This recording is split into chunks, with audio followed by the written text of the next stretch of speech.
A exposição era sobre derrotas e destinos no estuário do Tejo, um pouco a pedido do Paulo, porque antecedia o lançamento de um livro, mas que não se pode fazer, que não foi lançado. De qualquer maneira, para obedecer ao tema da conferência, que é as vidas ribeirinhas, eu retirei desse estuário um capítulo sobre as grandes vagas civilizacionais que atingiram o estuário, sobre as vidas ribeirinhas do nosso estuário. Da primeira vaga e do Neolítico, é comum associar a grande revolução agrícola, é a fixação do homem à terra, no fundo começa a civilização.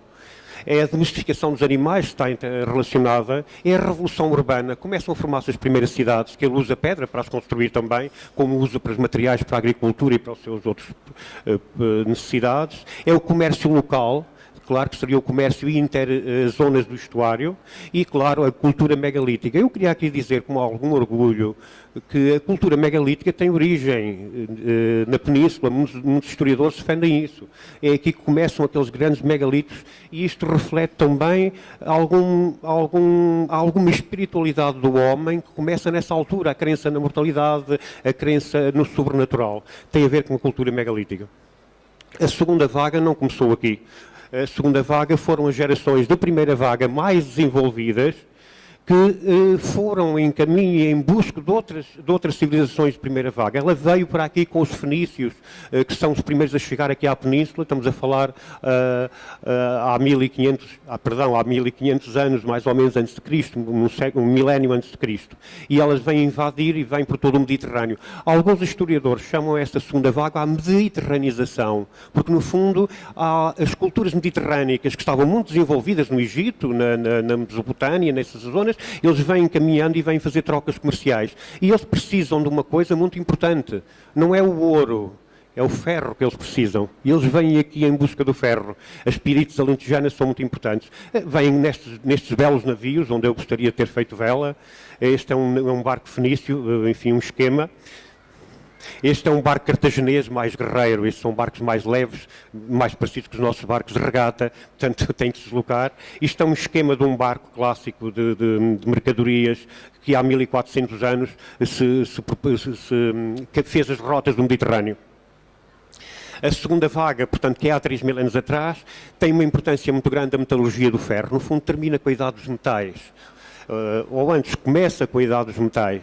O ferro é muito mais importante que o ouro, que o estanho e que o cobre, porque estes metais existem na forma natural. Portanto, foi fácil o homem tê-los descoberto anteriormente. A metalurgia do ferro é muito mais complicada, porque o ferro existe sob a forma de óxidos, sulfuretos, e para o extrair é preciso uma tecnologia muito avançada. Eu lembro, por exemplo, um facto histórico, que no túmulo de Tutancâmon há um cofre em ouro e em madeira, todo revestido a ouro, que no seu interior tinha um punhal de ferro, como se isso fosse a grande preciosidade, guardado num cofre em ouro. A importância que o ferro tinha na altura, estamos no tempo dos faraós, também há uns milhares de anos atrás. Aqui está um instrumento, foi encontrado no mar Egeu, de um navio que naufragou há 3000 anos, aproximadamente, há 2800 anos. Eu lembro-lhes as semelhanças disto com um célebre astrolábio português. Efetivamente, quando a gente pensa que descobriu o astrolábio, não é bem assim, quer dizer, já há alguns precursores. Por exemplo, este aqui está no Museu do Cairo, no Museu Islâmico, e é um astrolábio. Vejam a complexidade deste astrolábio. Eles dedicavam-se à astrologia e à astronomia. Isto servia para tudo, mas era quase um planetário de algibeira, digamos assim, porque conseguia fazer as previsões do movimento dos astros. E aqui, portanto, o nosso astrolábio português, este tem uma característica para mim muito afetiva, porque é o meu primeiro prémio de regata. Ao lado está também no Museu do Cairo o mecanismo de Antiquitera, portanto o tal mecanismo onde haveria esse tal astrolábio com 3000 anos. A terceira vaga é possibilitada por este astrolábio, talvez, porque sem ele nós não podemos ir lançar-nos no mar tenebroso, nem lançar-nos por esse mar.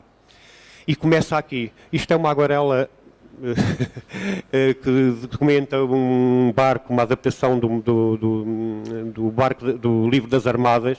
é assim um desenho modesto feito por mim, uma aquarela que fiz no Brincadeiras de um domingo à tarde, mas que é a caravela de Paulo da Gama, a caravela não, a nau de Paulo da Gama, porque esta expedição é o marco histórico da terceira vaga que se começou aqui no Tejo. É claro que esta terceira e última vaga tem uma importância muito grande, é a criação de impérios coloniais efêmeros, mais ou menos efêmeros, os nossos foram aqueles que duraram mais, a globalização das trocas comerciais e da economia, a globalização do conhecimento, que agora com a internet ainda se está a expandir, enfim, a tornar-se a limites inimagináveis, é a revolução industrial e social, é o crescimento populacional, e é uma outra coisa, que as bandeiras azuis talvez façam alguma coisa por isto, é a exploração não sustentável dos recursos, que não sei onde é que isto vai parar. Talvez isto termine com a extensão do próprio homem. Por último, só agora para terminar a parte da minha da história, que não vou falar aqui de uma coisa que vai ficar para o professor Carvalho Rodrigues, que sabe muito melhor que eu explicar isto. Nas migrações recentes do estuário, o sal foi o ouro branco do Tejo, desde a antiguidade, permitiu todas estas expedições, conservava os alimentos, servia para tanta coisa. E eu recordo-me, enfim, uma homenagem aos salineiros, ou marnotos, ou marnoteiros, como queiram chamar-lhe, que era uma vida muito dura, o dia inteiro a carregar quilos e quilos de sal descalço nas marinas. A tal ponto ela era dura que ainda me recordo quando era criança, quando sou da Beira Alta, e quando alguém emigrava para Lisboa, para as unidades de Fabrício Sacavém ou da CUF, lhe diziam ainda há de ir parar ao Samoco. Era quase como uma inveja de quem emigrava, como se fosse um castigo ir parar ao Samoco. O Samoco era terrível, aquilo era uma vida dura. Depois temos outras vidas, os ciganos do Rio, por quem a gente nutre um carinho especial, os avieiros provenientes que fizeram migrações, digamos, sazonais, os varinos de Ovar, os mortoseiros de Mortosa, enfim, espero que a cultura avieira avance. Depois, na agricultura, os gaibéus e os campinos. Os gaibéus também eram os ratinhos que vinham das beiras e que migravam e depois voltavam. Os campinos, esses não voltavam tanto, vinham ficando por cá. Depois, na indústria, os operários, também a minha homenagem para essa gente da Ribeirinha ou do Istuarina. Não vou aqui fazer uma, porque é o professor Carvalho Rodrigues que vai fazer, que é os marítimos, à nossa marinha de guerra, à nossa marinha de pesqueira, à nossa marinha de comércio, a nossa carreira da Índia. Foram estes homens, estes heróis, que fizeram a segunda vaga, que fizeram a terceira vaga, e eu sei lá quantas vagas vão de fazer. Agora somos também nós os herdeiros deles, da Marinha de Recreio. Pronto, e o serviço, tudo isto é importante ao nível do estuário. Agora queria convidá-los a fazerem um voo sobre o Tejo, porque isto é mesmo muito bonito. Portanto, eu vou rapidamente. Portanto, isto é o nosso estuário, aqui, portanto, é o Barreiro, com o Rio Coina, isto é os nossos assoreamentos nas pontes. Aqui é o Seixal, a Baía do Seixal. Reparem nos assoreamentos que o Sr. Engenheiro Vilar falou, isto parece quase zonas com os lamaçais enormes. Nós no estuário parece-me, Sr. Engenheiro Vilar, que assoreamos à média de 1 centímetro por ano. Portanto, dentro de 1000 anos não há estuário. Isto é a Ilha do Rato, a única ilha que tem pormenor, é a única ilha privada em Portugal, porque e também a única ilha do Tejo. No Tejo, tudo o que é parecido com isto chama-se mochão.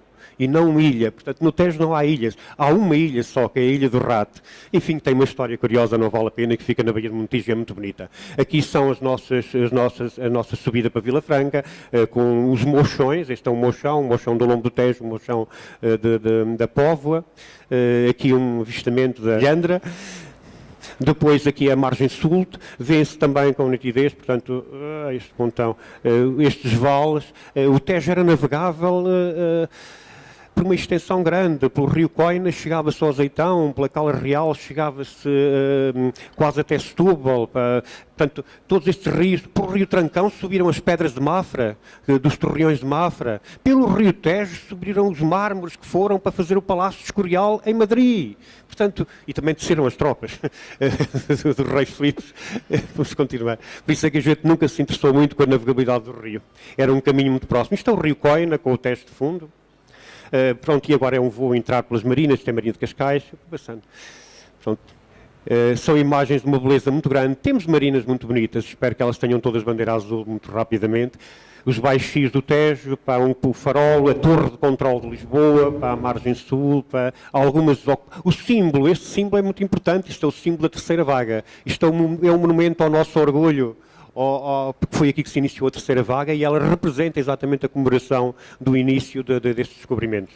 A Marina de Belém, outros monumentos aos descobrimentos, a nossa Ponte do Tejo,